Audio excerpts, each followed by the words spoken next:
Hola a todos y todas, bienvenidos nuevamente al Rincón de Atso, lugar de podcast y video podcasting del Grupo Sociedad y Estado, asociado al Grupo de Estudios Latinoamericanos que participan en el Centro de Estudios Históricos y el INUN, Instituto de Doble Dependencia con el CONICET y la Universidad Nacional de Mar del Plata. En la dirección, Max Manovar Duart, como productora de piso Diana Duart y productores remotos Francisco Colonna y Juan Cruz Olivia Pipia. Como Community Manager Ian Quirós y en la postproducción y diseño gráfico Florencia Benítez. Y yo de partner de nuestra invitada de hoy, la profesora Tamara Cuyetón. El tema que vamos a abordar con ella es la Antártida en su sentido más general y la Antártida Argentina en particular. Tamara es profesora de Historia por nuestra casa y está finalizando su tesis de licenciatura en Historia y además se encuentra cursando la carrera de profesora de Geografía. Es docente de nivel secundario en varias instituciones de nuestra ciudad. Como viajera ha estado en territorio antártico, en Georgias y Malvinas. Es parte de los encuentros de historiadores antárticos latinoamericanos que tuvo su último encuentro los días 23 y 25 de septiembre del año pasado y es coordinadora del proyecto educativo y de divulgación de temas antárticos, Antártica en el aula. Tamara es entonces una viajera comprometida con los espacios que visita y la aleja de ser una turista convencional. Cada viaje entonces es un punto de aprendizaje y se transforma en una necesidad de enseñanza. Después voy a tratar de ampliar un poco más el currículum de Tamara, pero dejo esto. Suma además el valiosísimo proyecto que gestionó el año pasado con alumnos del Colegio Julio Martínez Mansa, Diario de una Pandemia. Un excelente proyecto. Muchas gracias. Que la verdad me sentí muy envidioso, más perteneciendo a un colegio que fue fundado a partir de la innovación pedagógica y que la verdad que nosotros no lo hayamos podido pensar, me dio la mejor sana envidia. Y bueno, ya te felicité muchas veces, pero... Sí, verdad, y me apoyaste también, apoyaste el proyecto. Aprovecho este espacio para que también otros colegas lo puedan conocer. Le recordaba a Tamara hace un tiempo, que hace unos años, cuando el Colegio Ilia organizó una jornada sobre esta temática e invitó al general Leal, que fue uno de los primeros argentinos en llegar al Polo Sur durante la presidencia del doctor Arturo Illia, pudimos conseguir, gracias al doctor Taroncher, las comunicaciones radiales que enviaban y eran recepcionadas en la Secretaría de Guerra, de la cual era titular el general Castro Sánchez. Se sorprendió el general Leal porque nunca había visto ese documento original escrito de sus partes. Pero había otros curiosos que revisaban ese documento, los cuales eran conocidos porque estaban en otra facultad.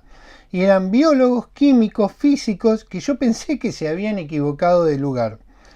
El confundido era yo, ya que estos colegas admiraban al general Leal no solamente por haber llegado al polo, sino porque había participado de muchas campañas antárticas con él.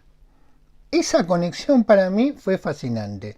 Mi universidad, a través de diversas carreras y a partir de grupos, centros, institutos, tesistas, becarios e investigadores, tenían el orgullo de autodenominarse antárticos. Y por supuesto estaban estrechamente relacionados con las Fuerzas Armadas, la Marina, la Fuerza Aérea y el Ejército. Son parte de una comunidad muy, pero muy orgullosa de esa pertenencia. Me preguntaron si había estado en la Antártida y le dije que lamentaba no ser uno de los pioneros. Palabra, Tamara, que instante después de decirla pensé era errónea, pero todos asistieron y uno de ellos me dijo: somos tantos pioneros como pioneras. Y no me alejaron por no pertenecer a esa comunidad, me integraron de la manera más cálida, Tamara, que puedo recordar. Esa comunidad no era solamente de antárticos argentinos, trascendía para mi asombro las nacionalidades y estaban enlazados en múltiples proyectos de investigación.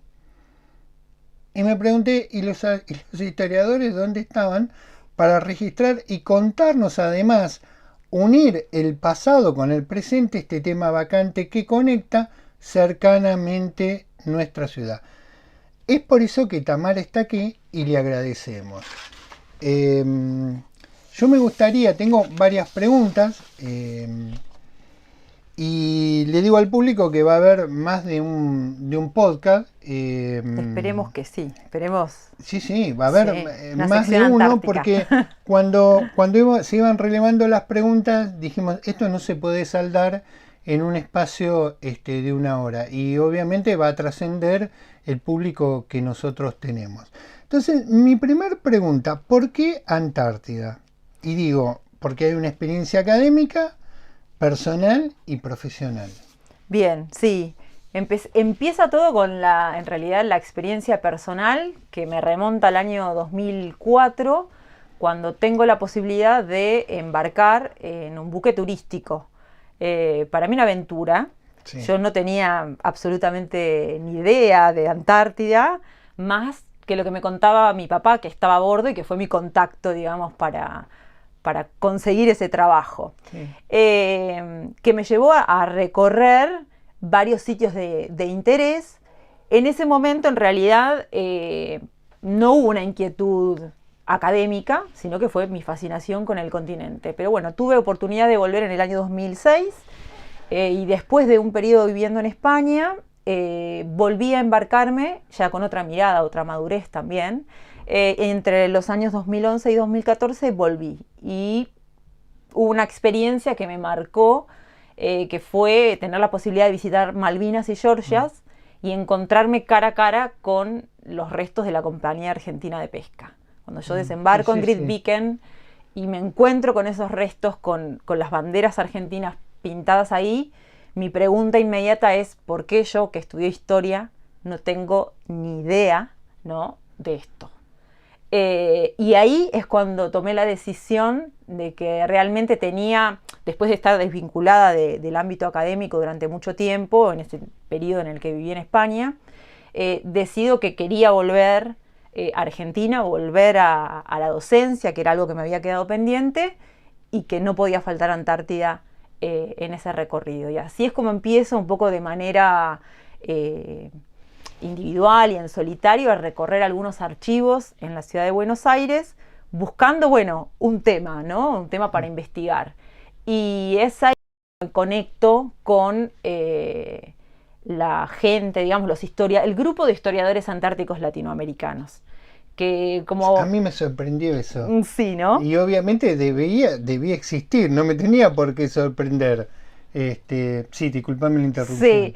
No, pero mientras vos hacías tu relato, también debo destacar que me sentí también adoptada inmediatamente por ese grupo, en donde los representantes argentinos básicamente estaba compuesto por algunos, digamos, historiadores de carrera, ¿no? Porque está esta cuestión como... casi como si discurrieran por caminos paralelos o separados, ¿no? De los académicos y de los historiadores antárticos, y bueno, ahí podríamos esbozar un montón de explicaciones, sí. Pero bueno, inmediatamente me acogieron, yo que aparecí de la nada, digamos, y bueno, y empecé a transitar con ellos desde el año 2015, que fue mi primera experiencia en ese espacio, que en ese encuentro que se hizo en Chile, y después continué el resto de los años participando también de manera activa en un espacio que se generó gracias al impulso de Eugenio Faquín, que es uno de los historiadores referentes de acá de Argentina, que viene de ese grupo, digamos, de ex antárticos vinculados, digamos, en este caso con la Armada, ¿no? Sí. Y que de alguna manera impulsó un espacio específicamente educativo que es el Foro de Educación Antártica. Así que ahí es cuando empecé de alguna manera a pensar, y atravesada por mi experiencia también en el aula, ¿no? Ciertos problemas y ciertas preguntas que de a poco, bueno, intentamos buscar algunas respuestas, básicamente. Sí, yo sé que... digamos, uno presupone una ocupación territorial jurídica con una imagen muy positivista y que pervivió durante mucho tiempo y que posiblemente se acentuó con el conflicto de Malvinas. Pero lo cierto es que yo cuando escuchaba a estos antárticos, relataban otras cuestiones. Eh, los problemas que ellos tenían para acceder a fondos de investigación, cómo esos fondos de investigación llegaban a determinados grupos para investigar ciertas cuestiones. Y lo que más me llamó la atención que todos estaban interconectados y todos sabían lo que pasaba en las distintas bases de otras nacionalidades. Y yo decía, si ya es complicado saber lo que sucede en tu grupo de investigación en una base antártica, pero no, eran de un conocimiento absoluto y además lo que me llamaba la atención a mí es que te lo contaban de una manera que nunca te soltaban, porque vos decías, bueno, ya está, terminaron de contármelo, y no, y seguían, y yo decía, ¿cuánto entusiasmo? Realmente, es una cosa que a mí me sorprendió, y además de tener a quien contárselo. Y en un momento me dice, que fue lo que a mí me hizo mucho ruido, dice, con tantos archivos que hay en las Fuerzas Armadas, en los institutos nuestros, todos los diarios que hay, ¿qué pasa con los historiadores? Digo, en términos hiperprofesionalizados, ¿viste? Porque nuestra profesión está pasando por un momento de hiperprofesionalización, pero digamos que es como un espacio que no termina de convencer o no llama la atención. Y yo pensaba, porque me lo dice este biólogo, me dice, pero además con lo importante que es en términos de registro institucional de nuestra labor. Exactamente. Y dije, ok, esto no pasa por una ocupación territorial, sino por el trabajo de ellos científicos. Y te digo, cuando yo estaba viendo lo que vos hacías con el diario de la pandemia, y también me fui interiorizando de que vos estabas en este grupo de investigadores sobre la Antártida. Y dije, esto es espectacular. Esto es espectacular porque además no tenías información de referencia. Yo no podía acceder. Yo decía, bueno, es la Antártida. Sí, en mi caso conozco mucho del Polo Norte por una cuestión de historia colonial. Claro. Porque la gente se dedicaba a explorar el Polo Norte porque estaba buscando un paso. Y bueno, como que la Antártida sí es Argentina, pero después como desconectada de quienes están ahí trabajando, de las campañas antárticas y tantas cuestiones. Segunda pregunta, ¿qué aspectos transforman al continente antártico en un continente particular?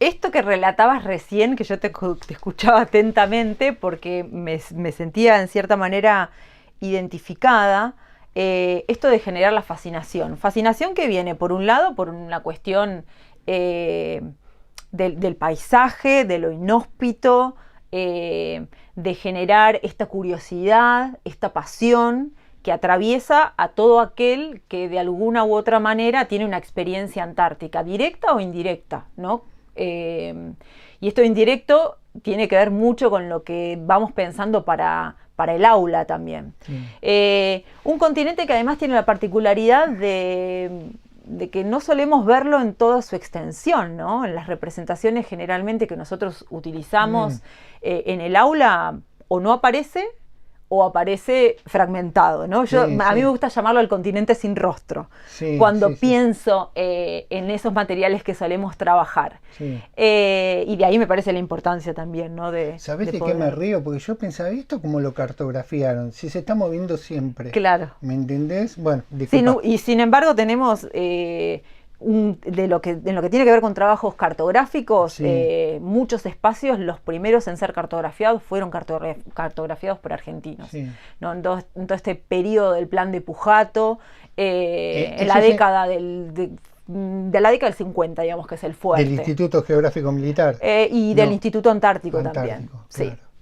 Donde realmente hay un fuerte trabajo que después, bueno, esa cartografía quedó de alguna manera perdida en el olvido y un gran impacto que tiene en realidad en la historiografía antártica argentina, el gran quiebre, desde mi punto de vista y desde lo que solemos charlar, no es la firma del Tratado Antártico, sino que se el golpe de Estado del 55, Sí, que de alguna manera es el que pone ahí una pausa con respecto y que condena, digamos, a todos aquellos militares. Bueno, de hecho, Pujato termina siendo exiliado, ¿no? Y que de alguna manera hace que caigan en el olvido todos esos realmente avances que los argentinos venían realizando sobre el territorio antártico, ¿no? En el que pensemos el resto de los países europeos estaban con otros problemas, ¿no? Exactamente. Entonces, de ahí también lo interesante de Antártida, porque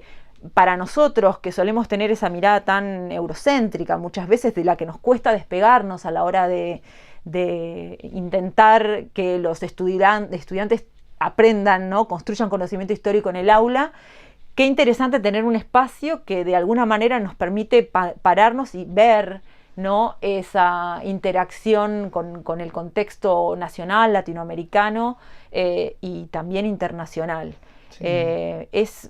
Para mí, a medida que con los años fui como interiorizándome más en los diferentes periodos que podríamos reconocer, ¿no? Que están muy bien descritos en lo que es los últimos trabajos que el Departamento de Ciencias Sociales del Instituto Antártico de reciente creación, porque fíjate, el Instituto Antártico es de la década de 50, fundado, justamente está por cumplir ahí un nuevo aniversario, el 17 de abril del 51, y hace muy pocos años que se creó un departamento específico de las ciencias sociales.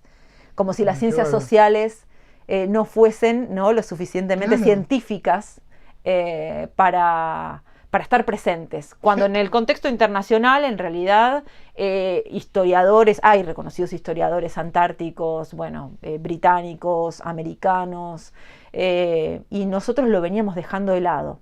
En parte por ahí, quizás por esto que mencionabas, ¿no?, de este tinte militar que suele tener para nosotros la Antártida. Quizás un poco es víctima, ¿no?, del legado de la historia reciente, y eso hace que tengamos ciertas dificultades. Esa característica dentro de la historiografía también antártica, que muchos podrían decir esto no es historia, ¿no?, por decirlo científica, metodológicamente, porque es muy positivista y porque solo se relatan hechos, y yo creo que ahí está el atractivo, bueno, ver de qué manera se pueden generar giros historiográficos para revisar. Y bueno, por suerte recientemente se vienen dando algunos avances con respecto a eso.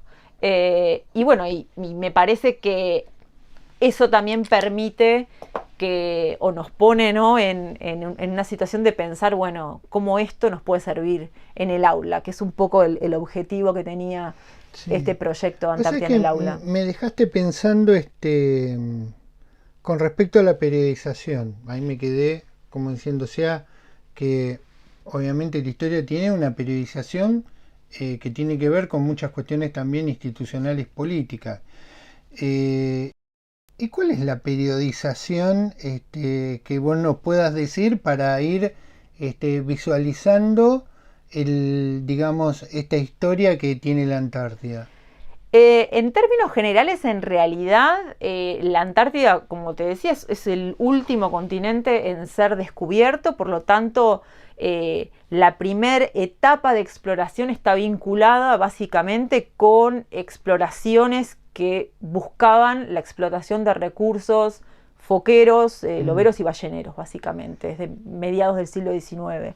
Y después comienza una época ya más heroica, donde Argentina de alguna manera también está presente a fines del siglo XIX y hasta que, bueno, se produce finalmente la conquista, ¿no?, del Polo Sur, impulsada, bueno, por esta también necesidad de conocer ese último espacio que quedaba en ser recorrido. Y te decía, Argentina ya estaba presente, había participado de gran parte de los congresos geográficos que se habían realizado a fines del siglo XIX, porque obviamente nuestro país tenía un rol, digamos, geoestratégico en cuanto al apoyo a esas expediciones que de alguna manera eran pensadas en el norte. Argentina todavía era podríamos decir, una nación que se estaba organizando, y y bueno, no había intereses claros, ¿no? Pensemos que una marina todavía que estaba conformándose, ¿no? No había experiencia tampoco de navegación en esas zonas. ¿Eso en qué año es, más o menos? 1898, y donde arranca, digamos, en realidad donde nosotros aparece realmente Argentina con un rol importante, es en lo que se conoce como el rescate de la expedición sueca de Otto Nordenskjöld, que es una expedición que se va a dar entre 1901 y 1903, que tiene la desgracia, bueno, de quedar atrapados en los hielos. Su nave, la Antarctic, la terminan perdiendo. Y bueno, hay toda una serie de tratativas previas y de acuerdos con Argentina para asistir en caso de, digamos, de que sucediera esto, que es lo que finalmente sucedió, ¿no? Sí. Participación de Argentina, por un lado, no solamente del rescate, que termina siendo triunfal y que se da a fines de 1903, sino porque también a bordo iba un representante argentino, que es el alférez José María Sobral. Digo alférez porque esa es su función, y después en realidad sus familiares suelen remarcarlo de doctor, porque fue el primer geólogo argentino. Terminó, bueno, renunciando a la marina y se fue a Europa a estudiar esto que lo había fascinado, ¿no?, del continente, y donde se realizan un montón de descubrimientos sumamente significativos en lo que tiene que ver con el digamos, hallazgo de restos fósiles, que de alguna manera permitieron entender al continente. Y Argentina tiene como tres pilares, ¿no?, que dan inicio a esta presencia. Por un lado, la participación de este rescate, que como te decía, se da a fines de 1903. Con Sobral. Con, en realidad, Irízar, el capitán Irízar. El Irízar, vieron que yo siempre digo, ¿no? Irízar es el rompehielos, ¿no? Claro. Nadie sabe de Julián Irízar, que fue el capitán que se atrevió a hacerse cargo de la corbeta Uruguay, que en ese momento estaba ya casi prácticamente en desuso, y que fue improvisada, ¿no?, por una industria incipiente nacional y naval, adaptada para una navegación que nunca se había hecho. Y bueno, Irízar termina rescatando, siguiendo las instrucciones que en realidad ya habían dejado. A bordo de esta expedición iba Carl Larsen, que ya tenía experiencia de navegación porque era capitán ballenero. Entonces, que era uno de sus intereses en realidad, participar en esta expedición, ¿no? Y quien termina de alguna manera dándole forma a lo que es otro pilar importante de Argentina, que es la fundación de la Compañía Argentina de Pesca, que comienza de alguna manera a funcionar casi inmediatamente. En enero de 1904 ya comienza como a gestarse esta, que es la primer compañía de corte moderno en el Atlántico Sur, en un contexto en el que la ballena, digamos, el aceite de ballena tenía un valor económico muy importante, y donde se venía registrando una baja, digamos, en las posibilidades de recurso, de explotación del recurso en los mares del norte. Y el último gran pilar, y es lo que marca la presencia ininterrumpida, que lleva ya más de 100 años, es la instalación del Observatorio Meteorológico en Isla Lauri, ¿no?, en el 22 de febrero de 1904, que es cuando por primera vez se iza la bandera argentina en manos de un joven de Acuña, que tenía 18 años, ¿no? Y es el primero en sostener la bandera argentina en esas latitudes, digamos. Entonces nosotros en esa historia ya tenemos personajes. Sí. ¿Sí? Que han sido muy importantes y que a veces nombramos sin conocerlos. Exactamente. Ya tenemos uno que es Irízar. Irízar, Sobral. Sí.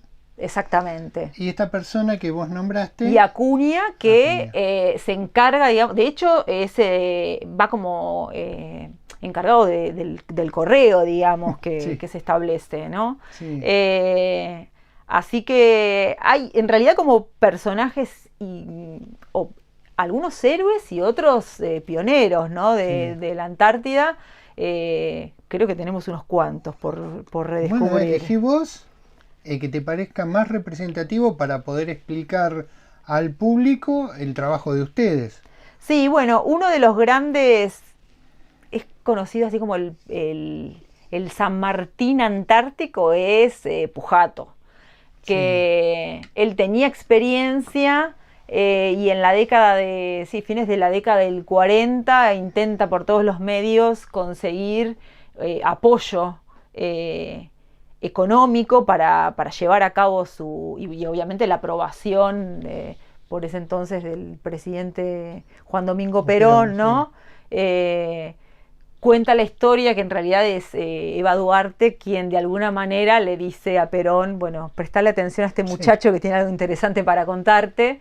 Y bueno, y ahí comienza lo que sería enmarcado dentro de lo que, bueno, uno de los historiadores más jóvenes y que está a cargo justamente del Departamento de Ciencias Sociales del Instituto Antártico, que es el doctor Pablo Fontana, denomina como, bueno, el gran salto polar argentino, en donde realmente la ocupación se hace efectiva, ¿no? Se incrementa el número de bases colocadas de manera estratégica como para delimitar el sector antártico argentino, la creación del Instituto Antártico Argentino y un proyecto que queda, bueno, conseguir el primer rompehielos, ¿no? Realmente un montón de acciones que frente a lo que era el accionar del resto de las naciones, obviamente prestando atención al contexto internacional europeo, pero realmente de avanzada. Los estudios que se venían realizando, de alguna manera no hubiesen sido posibles, creo, ¿no? Sin esas bases figura. Eran siempre científicas con apoyo militar. En realidad, claro, sí, eran... estoy equivocando. No, eran en realidad, a ver, la actividad científica estuvo siempre presente en la Antártida. Si pensamos, la primera base en realidad tiene que ver con estudios meteorológicos, ¿no? Y el resto de los destacamentos navales, bueno, en un momento comienzan a hacer de alguna manera el marcar, ¿no? Estos hitos como para marcar presencia soberana. Pensemos que estamos previo a la firma del Tratado Antártico, por lo tanto la avanzada incluso, bueno, los enfrentamientos, ¿no? Que es un poco lo que desarrolla el trabajo de Pablo Fontana en la pugna antártica, que aborda el periodo del 39 al 59, en donde realmente hay enfrentamientos militares fuertes, justo, bueno, frente a lo que es la zona de Isla Decepción, que está ubicada en las Islas Shetlands. Y hay una competencia entre Chile, Argentina, ¿no? y básicamente el Reino Unido, que comienza, en realidad ya con la creación de la Compañía Argentina de Pesca, cuando ven que se instala, ahí ya el Reino Unido comienza como a prestarle atención a esto, a esta zona, ¿no? Como una zona estratégica, posible de ser explotada, porque bueno, la explotación económica básicamente pasaba por ahí, ¿no? Entre otros hitos importantes que quizás no están tan asociados con lo del Plan Pujato, pero sí con esto de mantener una presencia soberana, está y que es previo también a la firma del Tratado Antártico, el turismo. El primer crucero turístico fue un barco, digamos, argentino, y esos primeros viajes, que es este libro en el 1958. Interesante porque además se da... Yo pensé que era de la época de los 70, 80. No. Sí. El primer crucero argentino justamente lo rescata, es interesante esta historia porque lo rescata a Carlos Pedro Bairo, otro de los grandes representantes de los historiadores antárticos latinoamericanos, que es el director del Museo Marítimo y del Presidio de la ciudad de Ushuaia. Él rescata en realidad a través de un amigo que encontró en una subasta, creo que en Florida, una serie de documentos que son los que están justamente en este libro que está detrás del monitor. Sí. Bueno, los registros de viaje, claro, del que nadie, ¿no?, sabía, y que, bueno, obviamente tienen que ver con un intento de esto, de presencia soberana. Además hay toda una selección con respecto a quiénes eran quiénes debían ser los visitantes, ¿no? Se buscaba como gente con conciencia antártica, eso que es algo que suele aparecer mucho en la bibliografía, ¿no? Sí. Y que nadie sabe definir muy bien qué es la conciencia Antártica. Pero bueno, y además genera tremendo revuelo este viaje porque, bueno, en mi caso que estuve revisando un poco los archivos de Cancillería vinculados al Año Geofísico Internacional, este viaje se da en el momento en el que se está haciendo, desarrollando el Año Geofísico Internacional. Y bueno, genera toda una serie de reclamos por parte de Chile y de Inglaterra, sobre todo porque se usaba un buque que era un buque naval, digamos. Entonces, bueno. Era muy difícil llegar con otro buque. No, claro, claro. Así que bueno. Pero fue, digamos, el turismo está pensado desde previo a los años 70. Sí. ¿Y cuándo se hace masivo el turismo? El turismo masivo... yo creo que lo podemos ubicar, es más reciente, sí, ¿no? En la década de los... En realidad se adjudican como los primeros viajes, ¿no? Durante sí, esto que vos marcabas, década del 70, pero masivo y fines de la década del 90. Si pienso, por ejemplo, desde mi propia experiencia, en el año 2004, ir a la Antártida era ir a un lugar remoto. Uno sentía, sí, ¿no? Que ibas... Te sentías como un, no sé, un marciano en la Tierra, realmente. Pero ¿Vos cuando pisaste suelo antártico? Sí, yo sí. ¿Y tuviste esa sensación? Sí. De estar en el medio de una pingüinera y sentirme que era un marciano. Sí. Sí. Sí, realmente es la sensación. Llegar... no me voy a olvidar nunca, bueno, porque además estaba con mi papá, que ya había hecho viajes.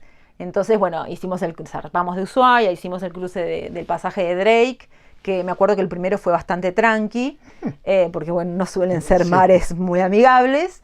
Y cuando llegamos en realidad lo primero que se ven son las Islas Shetlands, pero claro, ya me acuerdo que me vino a buscar y me dijo, llegamos. Y yo salí ahí a la cubierta y encontrarme con ese paisaje para mí tan extraño. ¿No? Yo de la Pampa, ¿no? Sí, sí. Tampoco tenía tantos viajes hechos en mi vida. Después sí hice más. Pero ese ya era fundacional. Claro. Era impactante. Después de eso no paré. Claro. Hice bastante. Pero además, ¿qué te puede sorprender después de eso? No, yo creo que la capacidad de sorpresa siempre tiene que estar. Pero es difícil. Bueno, de hecho, una de las cosas... bueno, y masivo, me preguntabas, ¿no? Para no irme de tu pregunta. Y masivo se ha hecho, me parece, en los últimos años, en donde realmente el turismo ha crecido. Si bien está regulado, ¿no? Por la IATO, que de alguna manera está vinculada con este sistema de tratado antártico, digamos, es el organismo que regula el turismo, ¿no?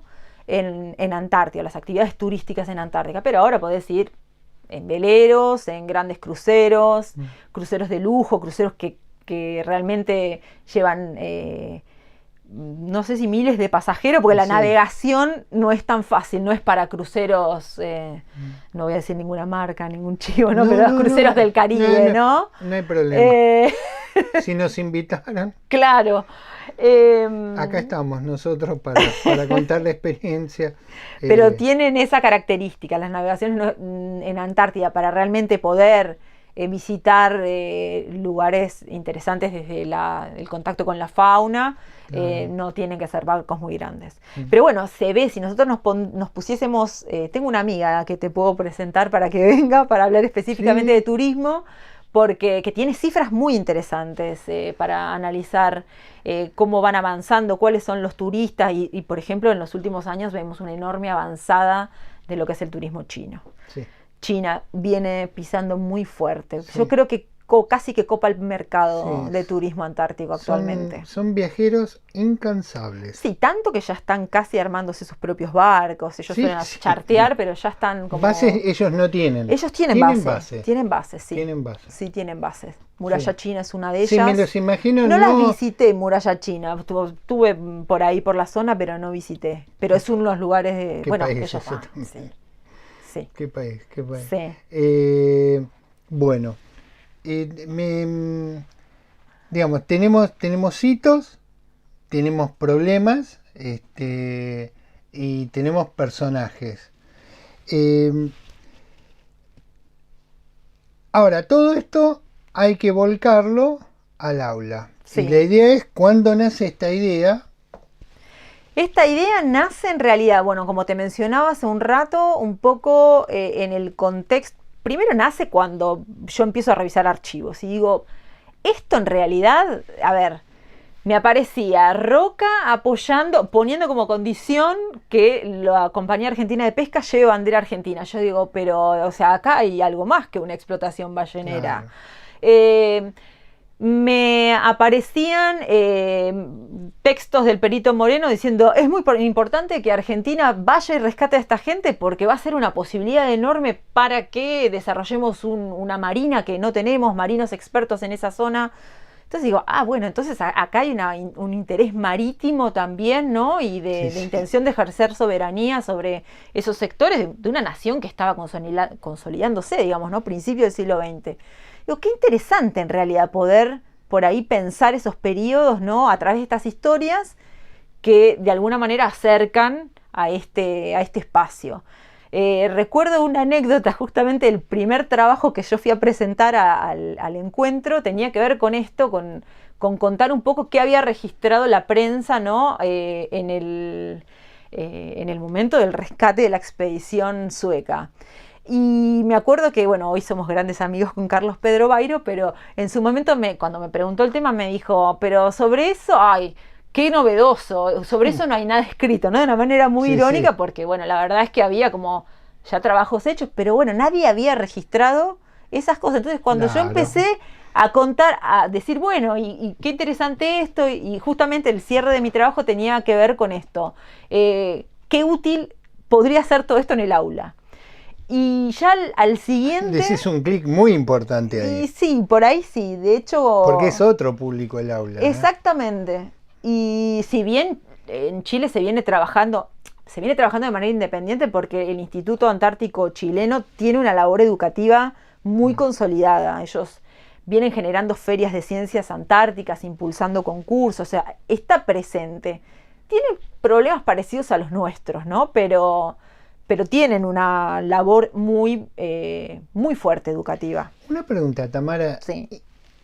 En cuanto a contenidos, porque viste que a nosotros nos dicen, estos son los contenidos importantes, únicos, que ustedes tienen que abordar en el aula.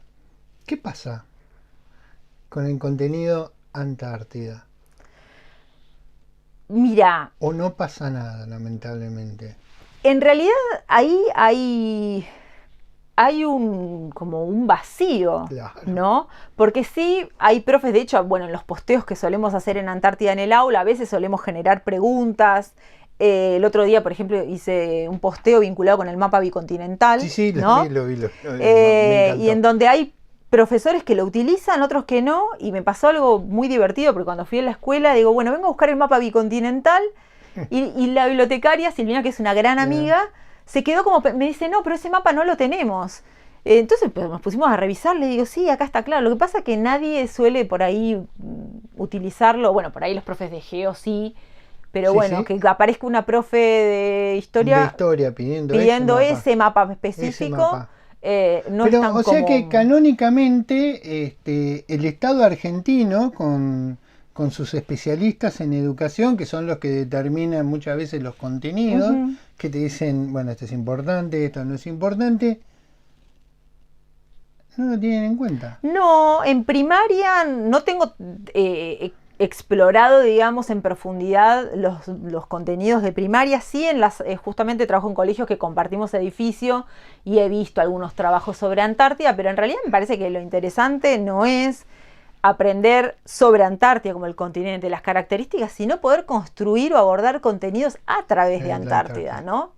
Que es algo que resulta interesante y que suele descolocar a los chicos. Y me pasó, por ejemplo, yo cuando doy peronismo, cierro con Antártida. Claro, entonces...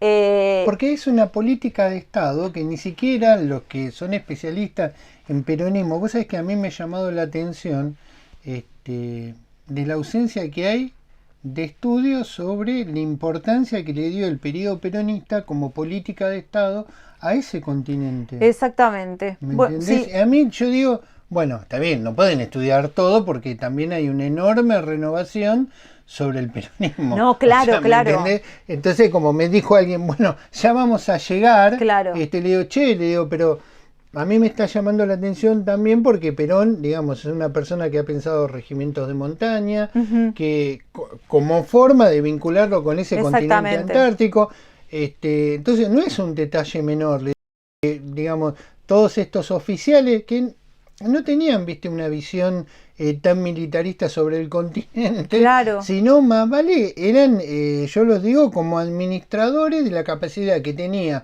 un Estado argentino en cuestiones científicas. Exactamente. Ellos se ven así. Exacto. Bueno, yo he que trabajado... A mí me sorprende, porque dicen, bueno, nosotros somos militares, pero, digamos, somos la piedra angular para los científicos. Exactamente. Estamos en base para ellos.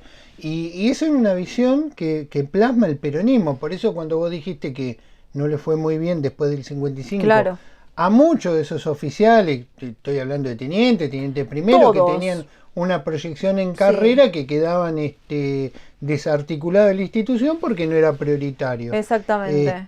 De hecho, por ejemplo, en ¿qué esta... te dicen los chicos cuando vos cerrás el 55 con la Antártida? Mira, yo Porque marca ahí una ruptura muy clara de política de Estado. Sí. Porque todos te dicen, sí, viene un momento liberal, claro, de ruptura de, digamos, del proceso peronista en cuanto a reivindicaciones sociales, y vos te estás dando cuenta que se están desarticulando y desmoronando otras cuestiones. Exactamente. Es interesante porque es una de las pocas veces en las que yo les pregunto, ¿y qué les pareció? Y me dice, interesante. Claro. ¿No? Claro, interesante sí. porque Claro. vemos un espacio que ellos no suelen ver, porque es otro abordaje también, y porque además nosotros teníamos un proyecto con un profe de geografía que se jubiló hace unos años, pero intenté mantener, que es cerrar no solamente esa secuencia sobre peronismo con este pensar la Antártida, el mapa bicontinental, que dicho sea de paso, muchos desconocen que esta ley del 2010 no crea el mapa bicontinental, si bien lo retoma, ¿no? Pero el mapa bicontinental, el primero es de 1946, ¿no? Que muchos lo desconocen. De alguna manera me parecía que era una oportunidad interesante. Este profesor de geografía tenía una salida al INIDEP y entonces cerramos juntos con una salida al INIDEP, porque una cosa que también permite la Antártida es tomar noción de ese otro espacio que nunca suele aparecer en las clases y que es el mar.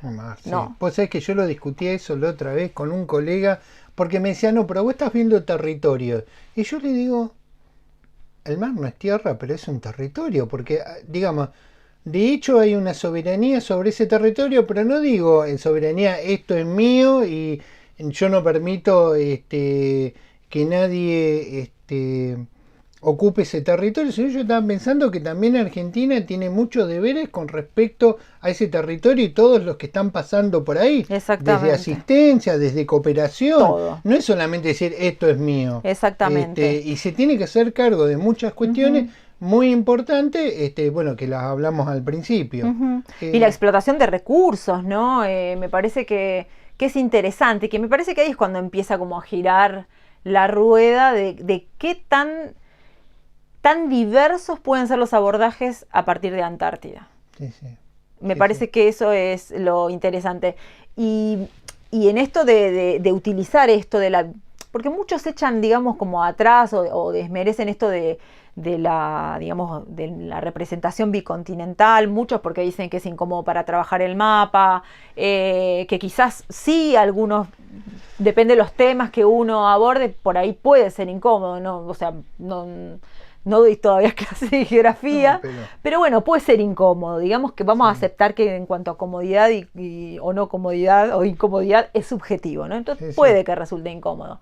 Pero realmente la posibilidad de ver ese espacio es interesante. Y yo te decía hace un rato esto de que es un territorio que no vemos. Y me pasó justamente hace una semana donde desplegué ese mapa en el aula y en ciencias sociales, ¿no? Primer año, niños y niñas que salen recién de la primaria, de una primaria virtual el último año. Y entonces, bueno, vimos los continentes, los océanos, y cuando despliego ese mapa, y pregunto qué continentes podemos ver y el americano. O sea, entonces ahí me hizo No, es que es muy importante la percepción. ese clic de decir, bueno, volvemos a ver el planiferio, vamos a ver otra vez el mapa, ¿no? Y bueno, hasta que aparece, hasta que bajamos la mirada y vemos la Antártida. Sí. Y yo, ¿sabés? Creo que pasa también en nuestra profesión que no se han abordado elementos teóricos que están planteando hace mucho tiempo los historiadores desde la cartografía. Y cómo va evolucionando la construcción de la información que hay dentro de esa cartografía. Y todo lo importante que es lo que está y lo que no está. Sí, vos sabés que esto... sí. Más allá de una cuestión maniquea, nacionalista, pero digamos, es información que tiene que ser leída y que está representada de esa forma. Pero no hay otra forma de leerla, ese espacio. Vos sabés que es interesante esto que planteás, porque el primer trabajo que presenté, en realidad presentamos, y ahora te voy a mencionar con quién pensamos mucho esto, en el primer foro de educación antártica latinoamericana, con una amiga que es también egresada de la universidad, que es la doctora Natalia Giselle Arce, que bueno, ha trabajado en la cátedra antigua mucho tiempo. Y bueno, tuvo sus años de investigación en CONICET, incluso en la universidad, y después terminó trabajando como docente. Y cuando yo le contaba mis intenciones de ver de qué manera Antártida y cómo lo podemos llevar al lado y cómo trabajar, y nos pusimos, porque somos así curiosas, y vamos a hacer una encuesta, dijimos. Trabajamos en diferentes colegios privados y públicos, como de diferentes zonas de la ciudad, y a todos les dimos como una especie de encuesta en donde les pedimos que marcaran el territorio argentino y los espacios donde Argentina, digamos, ejercía soberanía. Y ahí nos dimos cuenta, pensando en esto de los mapas, porque nosotros damos por hecho muchas veces que hay conocimientos o saberes en cuanto a la representación del espacio que los estudiantes tienen. Esto de, por ejemplo, Colón, ¿no? Decidió navegar al oeste, ¿no? Y los chicos como, ¿qué es el oeste? O sea, no se imaginan nada, ¿no? Entonces la importancia de eso, de qué imágenes, cómo se imaginan, la necesidad de imaginar cuando estamos aprendiendo historia, ¿no? Entonces nos dimos cuenta cuando llevamos esas encuestas al aula, más allá de las diferencias entre las escuelas públicas y las escuelas privadas, que había tantos mapas como chicos. Chicos que marcaban, digamos, la Argentina en todo Sudamérica, porque era un mapa de América que le dábamos. Sí. Donde incluíamos también la porción antártica. Chicos, algunos que marcaban Antártida, pero no marcaban al mar como un espacio donde se ejercía soberanía. Otros Justo que eso. Otros Justo eso que es el único logro de la Cancillería con 30 años de política de Estado. Sí. Y eso para mí fue como decir, por acá hay que seguir porque es necesario. Sí. Y esto y nos confirmó, bueno, nuestra hipótesis, ¿no? De decir, hay cosas que nosotros como profesores de historia, de ciencias sociales, damos por hecho que los chicos saben y que no tienen, digamos, están vacíos, son cajas, ¿no? Vacías, sí, claro, en sus yo me imagino la sorpresa de ellos. Sí. Sí, porque revelar otro camino, especialmente otra mirada sobre cuestiones territoriales, sí. Yo no sé si te hacen mover el piso, pero al menos decís, bueno, pará, esto es más amplio este espacio. Sí, generan... Esto es mucho más complejo. Sí. Pero bueno. Y la posibilidad del planteo de la pregunta por parte de los estudiantes, que es lo que nosotros no es como algo así como el santo grial de los que pretendemos trabajar por proyecto. Hay mucho interés, ¿no? Y los chicos sí, es un espacio que genera preguntas. Claro. Hoy, por ejemplo, terminamos hablando del Tratado Antártico, de las auroras, claro. O sea, cosas que... Y obviamente que seguiré dándole, hoy fue como nada, el cuentagotas, ¿no? No, pero está bien, porque vos sabés que todo ese tipo de conocimiento que vos tenés desde astronómico, de fenómenos que están sucediendo ahí, que está bien, nosotros somos una sociedad costera, sí. Pero cuando vos los escuchás a la gente de la que ha estado en la Antártida, que vos decís, esto es complicado. Claro. Esto es muy complicado, sí. y porque uno generalmente no le ha prestado atención. A mí me pasó de escuchar un noruego que me miraba y me decía, ¿entendés lo que están hablando? Le digo, Claro. mirá, más o menos. Claro. Vos le digo, ¿entendés? Sí, porque a nosotros nos pasa, me dice. Claro, claro. Estamos tan cerca del polo. Fue, viste, Claro, claro. muy gracioso. Me dice, no, lo que pasa, me dice, es que nosotros tenemos una enorme historia. Me dice, bueno, y tenemos intereses económicos muy puntuales en el sur, o los tuvimos, Claro. con la pesca de ballenas. Y claro, ahí me di cuenta que en los planes de estudio se planteaba eso, desde la biología, de la física, desde la Exacto. química, desde la propia geografía, desde los historiadores. Por eso yo te preguntaba si tenemos hitos personales, Claro. qué periodización tenemos, quiénes son, Sí, sí, sí, sí, ¿entendés? sí. Porque cuando pasó lo del Irizar, ¿quién es Irizar? Claro. Y alguien me dijo, ¿eso es un lugar geográfico? Dije, no, precisamente es un lugar geográfico. ¿Y por qué le pusieron Irizar? Claro. Y por eso yo te pregunto, es una lástima que en el canon interdisciplinario también de historia, geografía, biología, no se pueda plantear estos contenidos de manera concreta desde el ministerio. No, exactamente. ¿Me entendés? Sí, sí, Porque sí, si sí. no vas a hacer un tema, mirá, es un tema que a mí me gusta y quiero que ustedes lo conozcan. Y no es así. No, claro. De ninguna manera es así. No, porque además si pensamos, por ejemplo, en esto de la legislación, que hay una legislación, digamos, a nivel nacional, pero nosotros en la provincia de Buenos Aires también tenemos una legislación que nos invita o nos manda, en realidad, Sí, sí. ¿no?, a incluir estas temáticas. El problema es que tenemos con los diseños curriculares que son anteriores a la sanción de la ley, entonces, digamos, falta ese Es más, ajuste. te vuelvo ¿no? a repetir, una ciudad como la nuestra, que está increíblemente vinculada con la Antártida. ¿Me Totalmente. entiendes? Uno ve la base naval y ve ese buque que está haciendo ahí el Iriza, o otros buques que llegan, Sí. o los avisos. Y a veces, viste, me decía, no, nos estamos preparando para la campaña. ¿Qué campaña? Claro. Me dice, no, la Antártica. Claro. Te digo, tengo un alumno que es guardia marina y me dice, me estoy preparando. Le digo, pero si vos sos infante de marina. No, me dice, hace 2 años que estoy estudiando biología. Claro. Me lo quedé mirando. Sí, Le sí, digo, sí, ¿cómo? sí. Me dice, sí, Carlos, hace 2 años que estoy estudiando biología porque también voy a ayudar a los científicos. Sí, y todo además la Ok, le gama. digo, ¿esa es tu carrera? Me dice, claro, esa es mi carrera, me dice. Claro.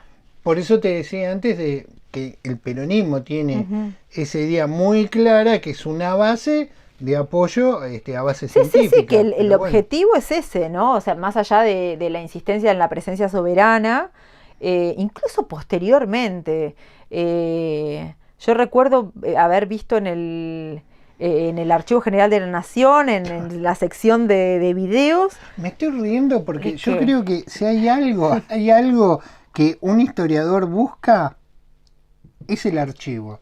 Y se estudian tantos temas, tantísimos temas, que no hay archivos. Claro. Que vos le decís, lamentablemente no tenemos archivos.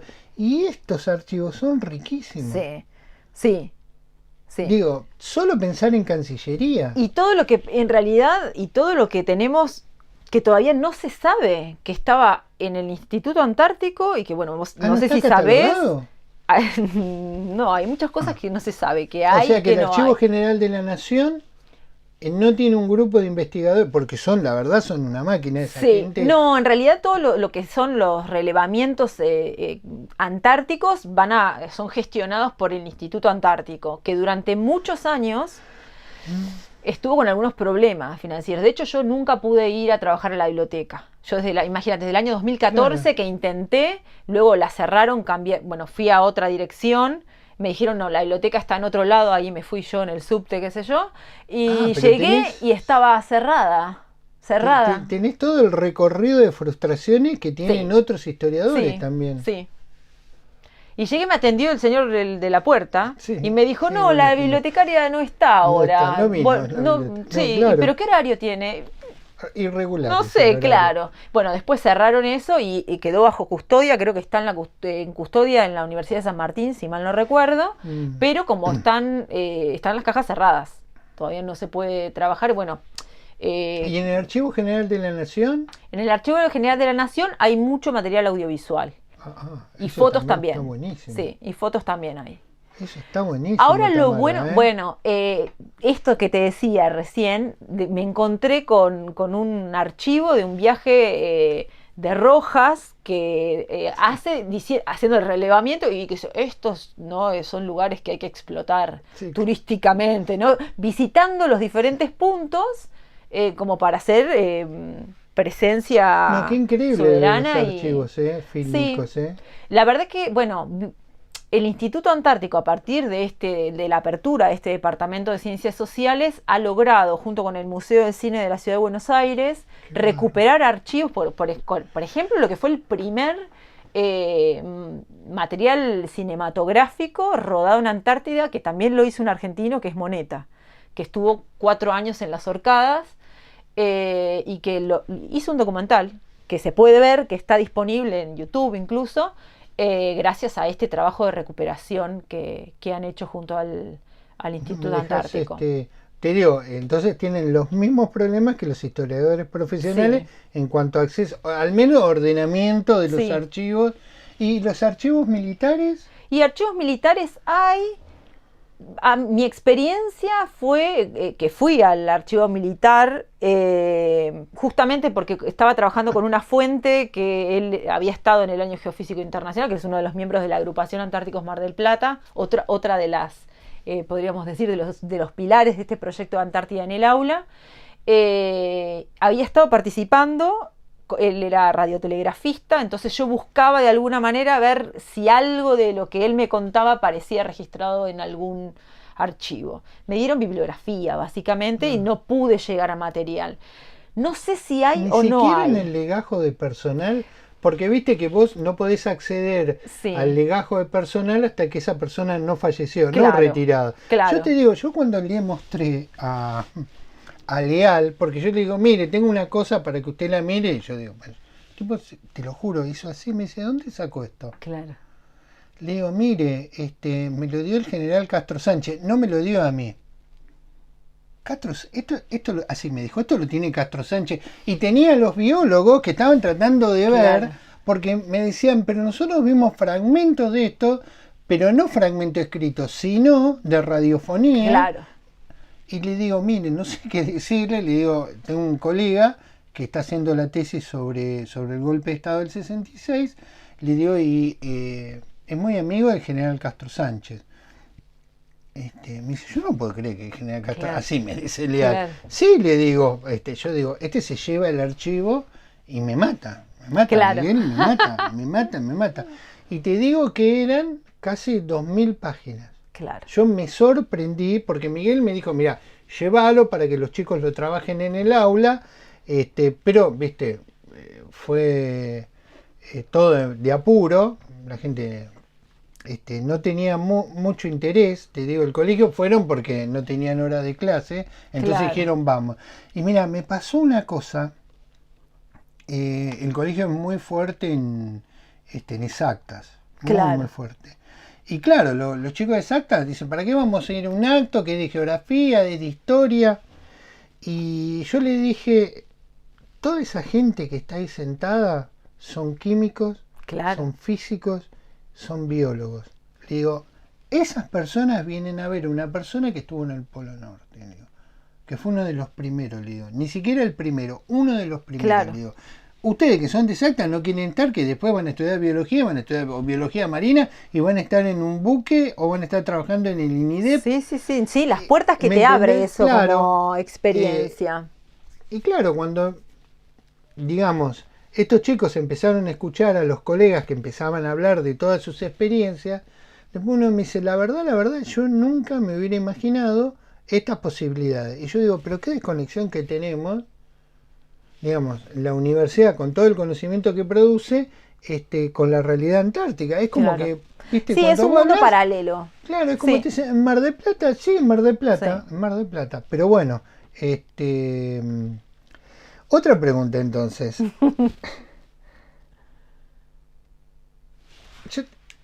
Más o menos vos has ido bordeando algo, pero digamos, tenemos una historiografía sobre la Antártida. Estimo que hay una historiografía sobre el Ártico. Claro. Que es muy importante la historiografía, eso conozco algunos tramos del mundo colonial, no más que eso del mundo colonial, pero la historiografía sobre el Ártico existe, digo, a nivel de producción europea, de historiografía europea, norteamericana, y también obviamente existe una historiografía argentina, y también existen modelos de análisis teórico. Claro. Bien. Sí, en el caso antártico, como te mencionaba en un momento, hay un enorme cúmulo de publicaciones que básicamente están realizadas por navales, que eran los que iban a la Antártida, ¿no? Claro. Y que son los que rescataron estas historias, como te decía, muchas con un tinte más bien positivista. Sí hay algunos trabajos históricos de la mano de arqueólogos argentinos también que han trabajado lo que es todo el periodo, sobre todo la actividad ballenera y foquera, pero le faltan esos giros, como te decía. Hay recientes trabajos de las ciencias sociales, ¿no?, que de alguna manera invitan a pensar Antártida de otro momento. El trabajo de Fontana, de Ariel Harlich también, que trabaja específicamente el tema de la bicontinentalidad. Me estaba acordando de Carlitos Mayo cuando un día le preguntaron sobre la frontera. Entonces había 4 o 5 militares y Carlos tuvo la magnífica de decir, mire, cuando los militares escriben la historia estamos en problemas. Dice, el hecho de ser militar no significa que seas un buen historiador. No, claro, claro. Dice, posiblemente esa historia que ustedes cuentan sirva como base para los historiadores profesionales. Yo, digamos, no sé si no le quisieron discutir o vieron la pinta de Carlos, pero claro, todos nos quedamos así porque nunca pensábamos que alguien iba a ser abiertamente y decir, estos temas no pueden estudiar los militares. Claro. Los militares no son historiadores. Exactamente. Hay militares historiadores, les dice él, pero con un enorme rigor profesional. Y él le nombra, pues sabes que 4 o 5 historiadores canadienses y norteamericanos que habían estudiado el Ártico. Claro.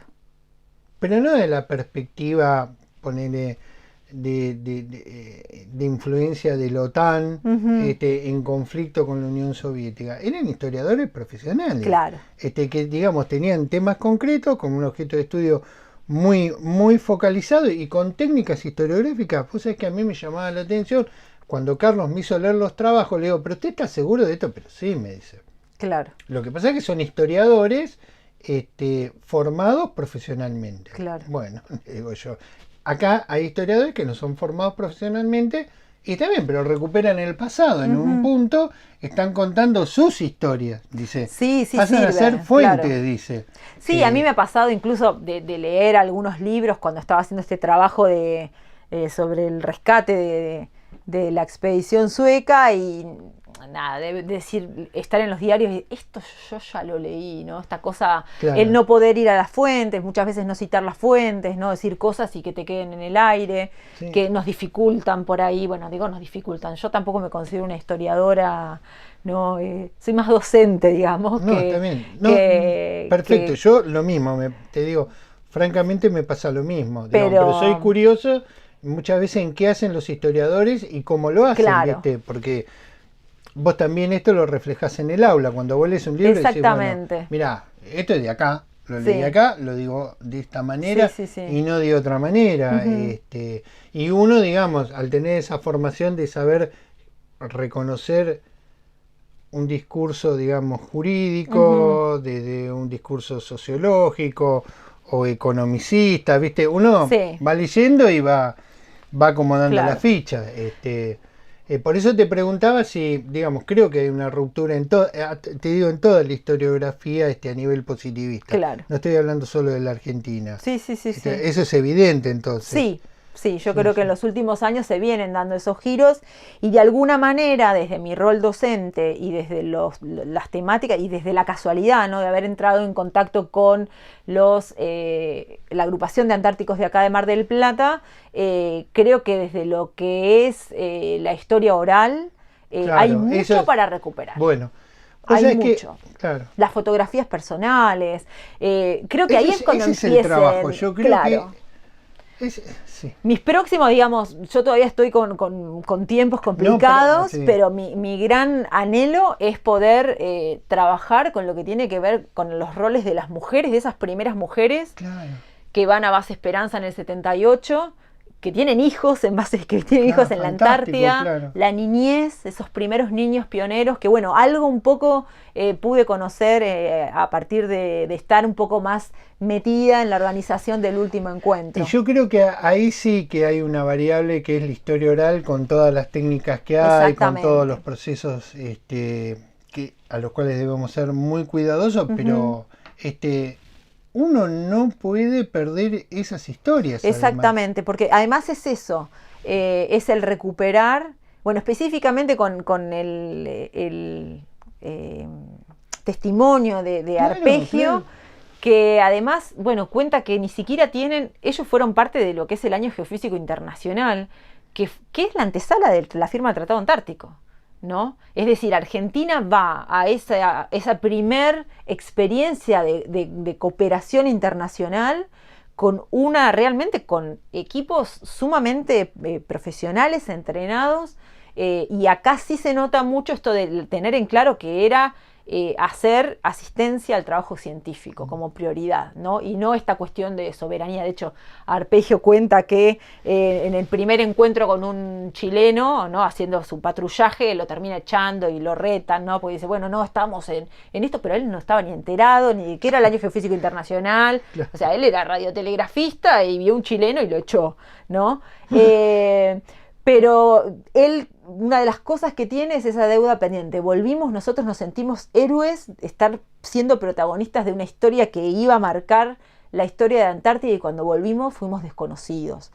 Cuenta que le tiraron, digamos, bueno, esta medalla vino para usted, no hay acto. Entonces me parece que hay una cuestión de reparación histórica también que es interesante hacerla, ¿no? Y bueno, y sobre todo cuando la podemos hacer en el aula. Bueno, yo tengo, porque ya que estamos, tengo una propuesta. El equipo nuestro se ofrece a trabajar con vos cuando hagas las entrevistas de historia oral. O sea, buenísimo. Hacer el registro institucional, vamos con la cámara, con la grabadora y filmamos. Buenísimo. O sea que si vos ya tenés un grupo de personas para... Sí. Bueno, entonces tenemos para... empezamos a trabajar en eso. Es un trato. Pero en serio te digo. Sí. No me digas, no, ahora no puedo. No, porque yo creo que es urgente el hacerlo. Me das una agenda y me decís, mira, empezamos por estas personas y las grabamos. Sí.